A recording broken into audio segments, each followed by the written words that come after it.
Hey guys, Retro Reviews here again with another Master Grade Gundam video review, and this time I'm taking a look at the 1/100 Master Grade of the Wing Zero, or the Wing Proto Zero rather, from Gundam Wing Endless Waltz.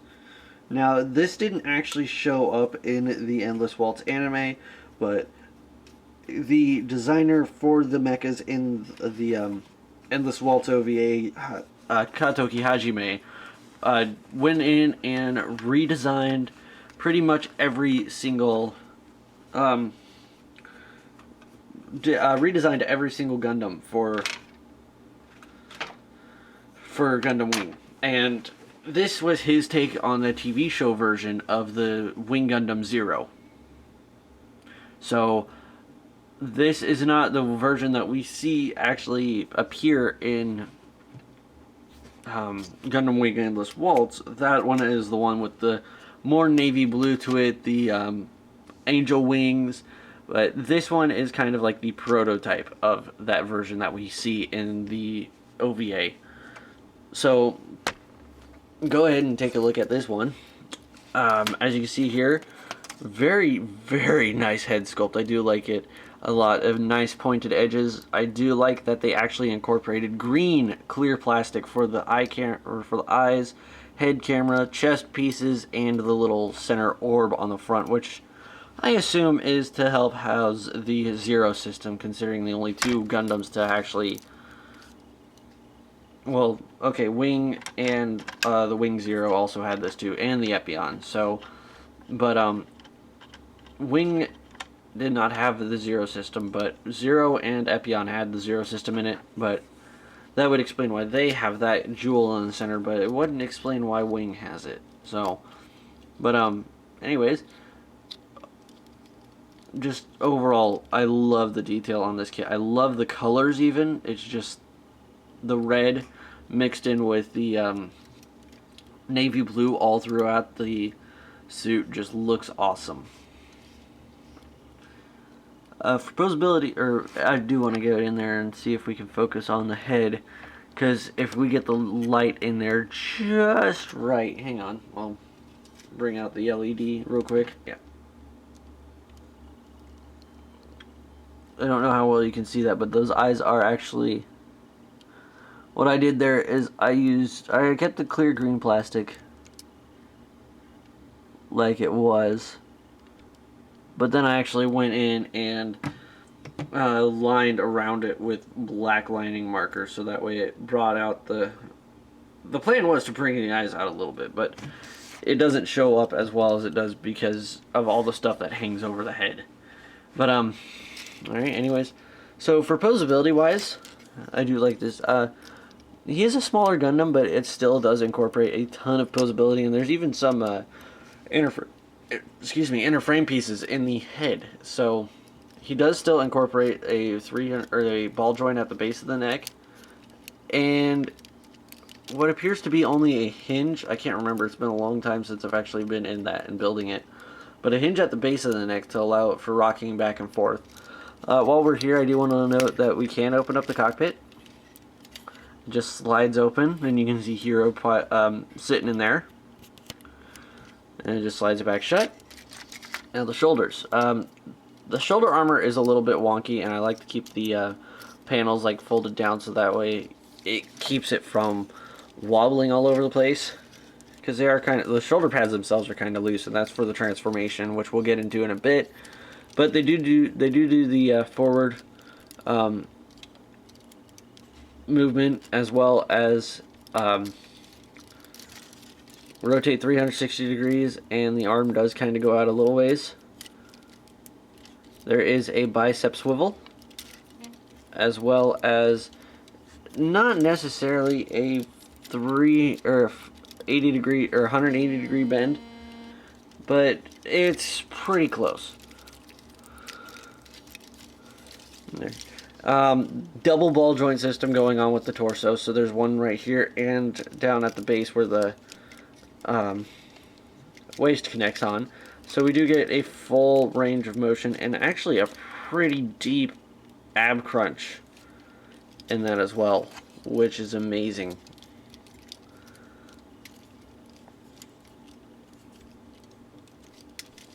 The skirt armor for the waist does get up out of the way, and these pieces on here also do expand out for purposes I don't know, because it's not incorporated in the transformation like I thought it was, but they can all get out of the way. And we do have nothing spectacular with the hips. It is just like it is a universal joint for forward and backward rotation as well as outward, and a bicep or a thigh swivel. Knees do bend the full 180, and when you do bend that, you do see that the armor does separate on the kneecap. A lot of decals on this kit too. Considering this is basically, it's not necessarily a Katoki, a version Ka for Katoki, but this does have that level of decals. Might as well be a Ver-Ka. It's designed by Katoki Hajime, like the Ver-Ka name states, and then it's decal heavy, as you can see. And then the ankles, nothing really for rocking back and forth. Well, there is a little bit of rocking back and forth movement, but a lot of that movement in there is a ball joint.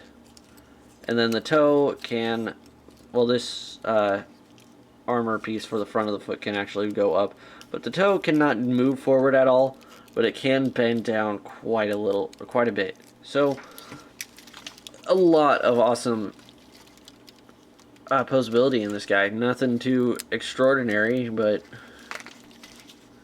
it does get the job done. And considering the fact that it is a smaller Gundam, standing at the 16-inch or 16-foot-meter mark, like the Master Gundam is, here he would be standing up next to the original Gundam. And as you can see, Amuro's suit's got quite a lot of extra headroom than Zero, as you can see right here. Let's take, spoiler alert, let's take my paintbrush, actually. And yeah, from top of the head, there's still like an extra amount of room for the Wing Zero to grow up. Now, accessory-wise, he does come packed with quite a bit of accessories. I'll go ahead and start off with the shield, the most basic Gundam of all Gundam accessories, and always the one I'm going to start off with.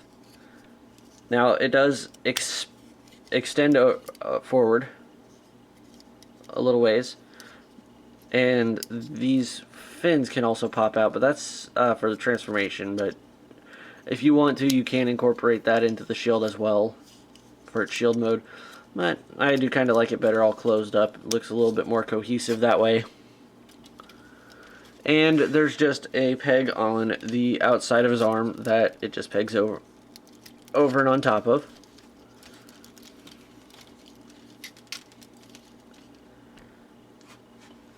And he also does come with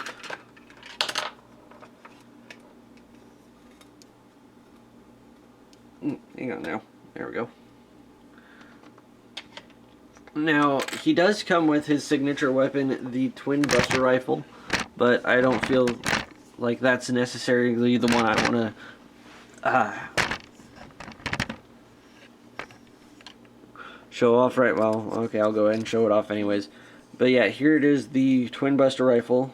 It does come in two halves, actually. That's why it's a Twin Buster Rifle. We do have this we do have both halves here. And he can hold on to either one of them. Hold on to both of them at the same time. Or, if you were to like what I like to do, fold it up and then take this piece and rotate this out. And this piece, rotate that out. Come on. Then you can go ahead and peg them together. And that's a true Twin Buster Rifle. And now, this Gundam, considering how new it is and the size of it, they did not try to incorporate the 3-1 and a thumb hands, which I do greatly appreciate that they did not do that route. Instead, we get swappable fingers. We do get this pair of, or we get the default fists, which I have on. These pair of splayed open fingers. A pair of trigger fingers, which I'm holding backwards left and right, but come on, stop focusing on the Gundam behind it.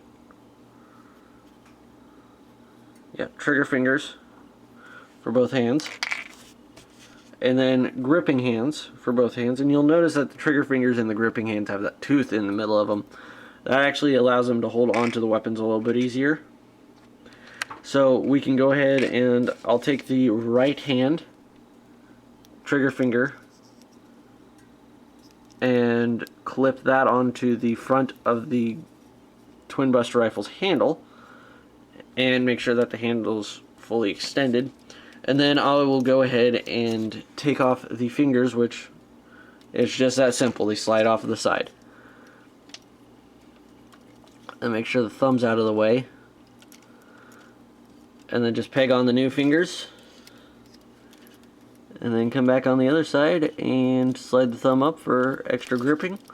And he holds it fairly nicely. It's not the best connection,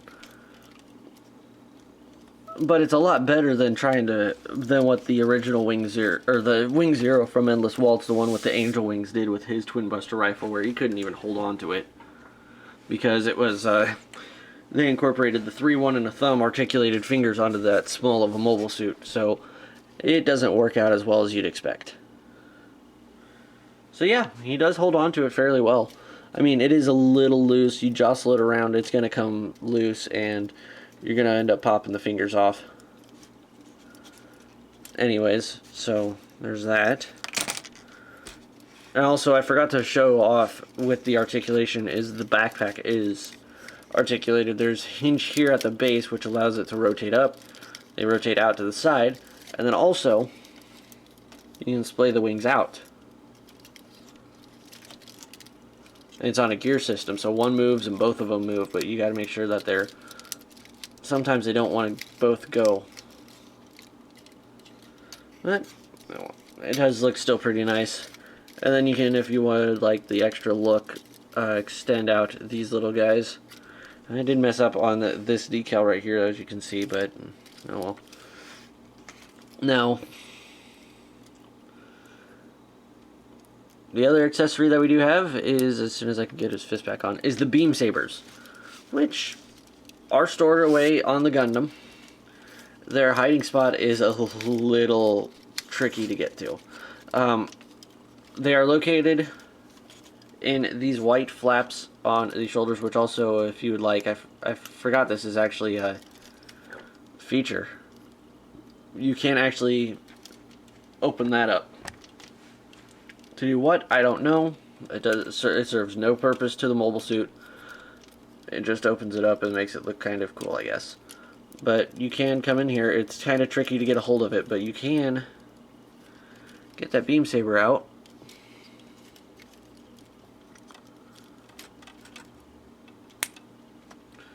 Hang on.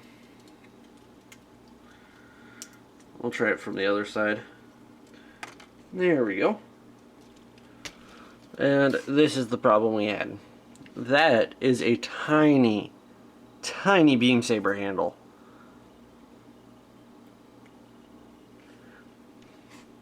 But if you want, you can go ahead and put it in a gripping hand, and I'll do it on the right fingers so we can actually hold on to it. And once again, move the thumb out of the way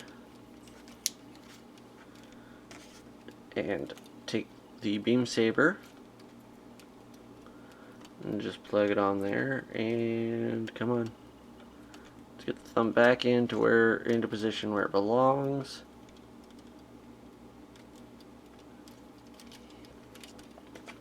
And then it does come with, since it comes with 2 beam sabers, you do get 2 beam saber blades, and they are of the bright green curved variant.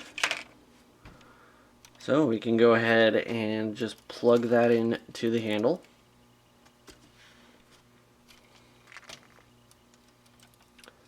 And that just looks awesome. Now, on top of other accessories, we do get the 1/100 scale figure of Hero Yui. And we do also get, not an action base, but it is a stand. And if you're familiar with the Wing Gundam Zero, this is the same exact stand that came with the original one. Oop, knocked the camera. And it comes with the variable arm that does allow you to move the kit at different angles. And it comes with two attachments. It comes with this one for when it's in mobile suit mode, and this one for when it's in Neo Bird mode. And quite simply, all you really do is just plug it on to there, and then you can hold the Gundam up, which I can show off real quick. There goes my phone again.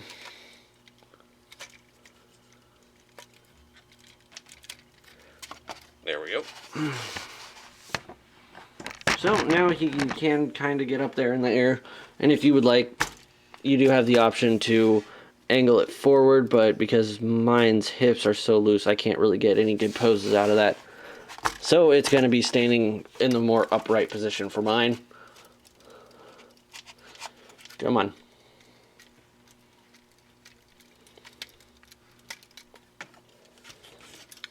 Now,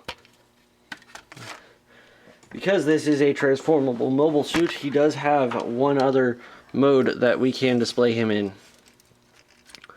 And I'm just going to go ahead and get the beam saber put back where it belongs. Hopefully this doesn't take too long to get to, because this is already almost 20 minutes long, and I've still got a transformation to do. Come on.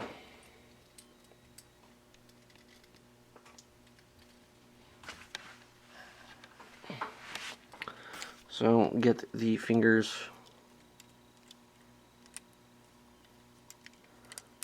on there. And now for the transformation into Neo Bird mode, what we want to do is we want to take off the shield. Come on. There we go. Take the shield off. And then what we're going to do is we're going to rotate the bottom half of the Gundam, the waist section, and the legs, and rotate the head around.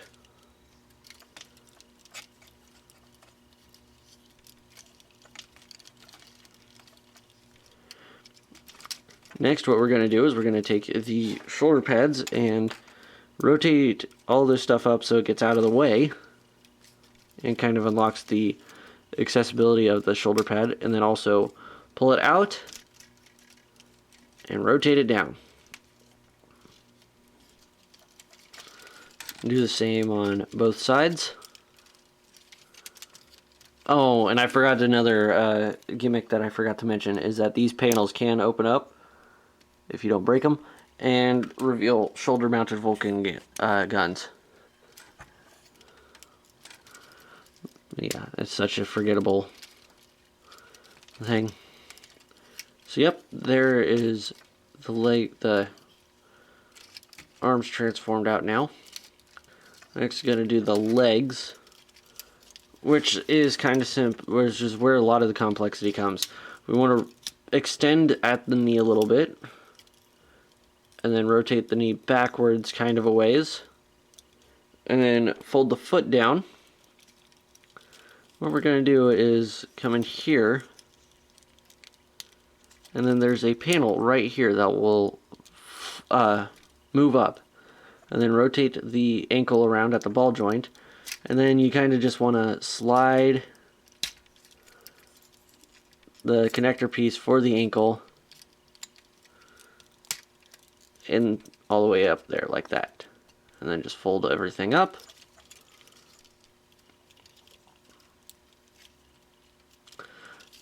Again, do the same on the opposite side.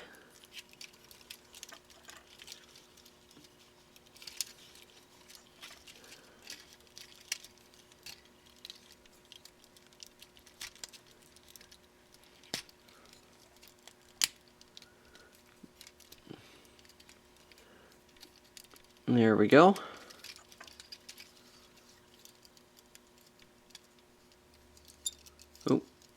Stuff's not wanting to line up the way it's supposed to. There. So now there's the back half of the Gundam all done.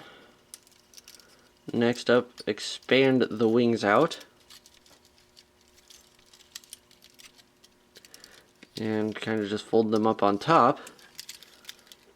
And then take this little piece right here, and that actually you pull it down, and that unlocks these pieces to be able to swing all the way down. And then it's just a matter of getting those into position.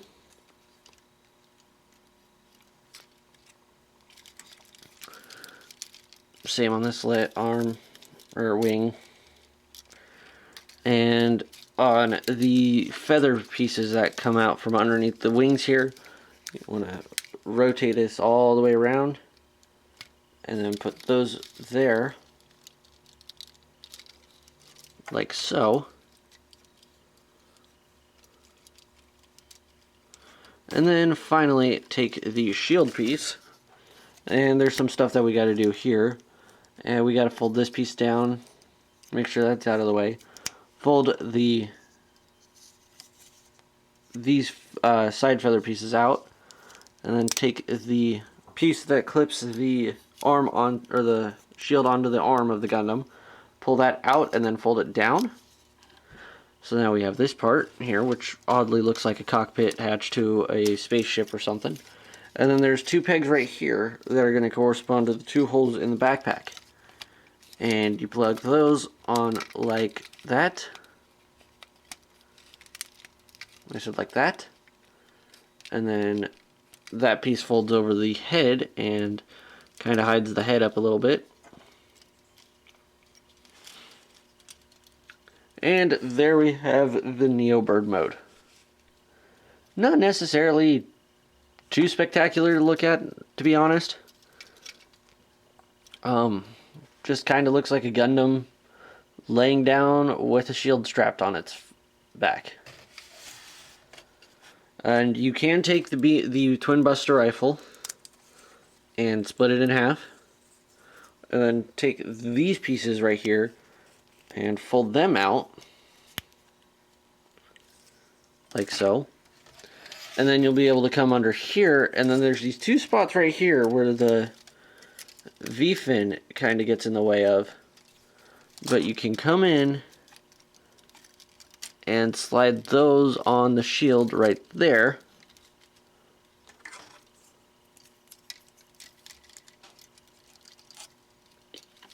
And that does improve the overall silhouette of the Neo Bird mode. And we do have, as I mentioned before, this action base adapter for the Neo Bird mode. Simply just set it so it's in the forward motion kind of, and just plug that on. And now it doesn't actually peg into the Gundam. Well, I guess it kind of does. It does peg into the rear skirt armor of the Gundam. And that is very high up now.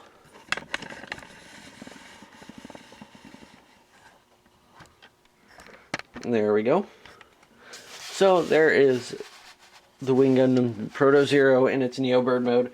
Now, as I've stated before, this is on my top 5 list of of Gundams, lead Gundams, simply because of the transformation aspect. That is why it's number 5.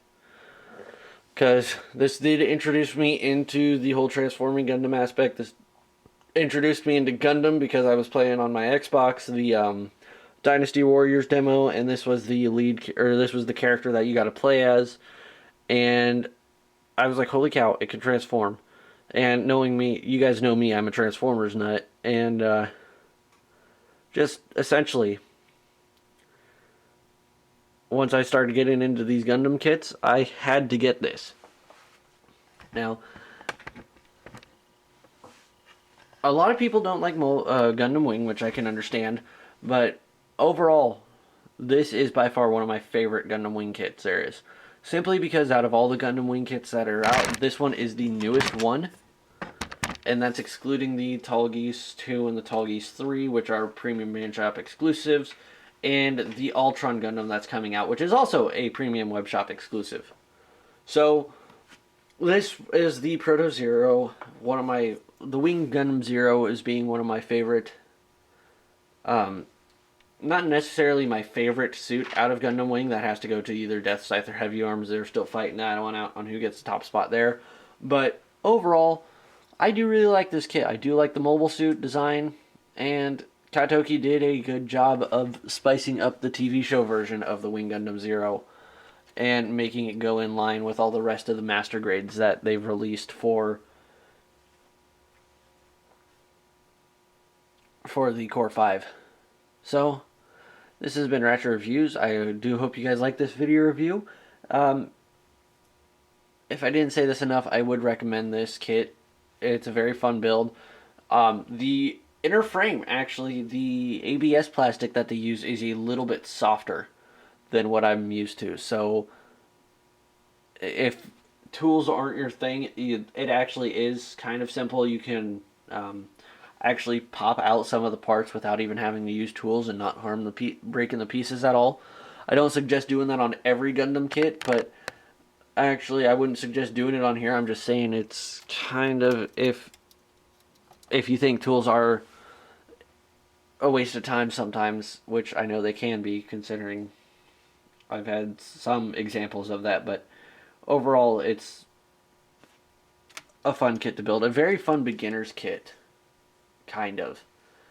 The build itself, yes, the extra amount of detailing that you'd have to do there's a lot of paneling that you have to do. There's a lot of decals that you have to do if you like the decals. I personally like the decals, so I did every single one of them I could. So yeah, this has been Ratchet Reviews. I hope you guys like this video review, and I will see you guys next time with another video review. See ya.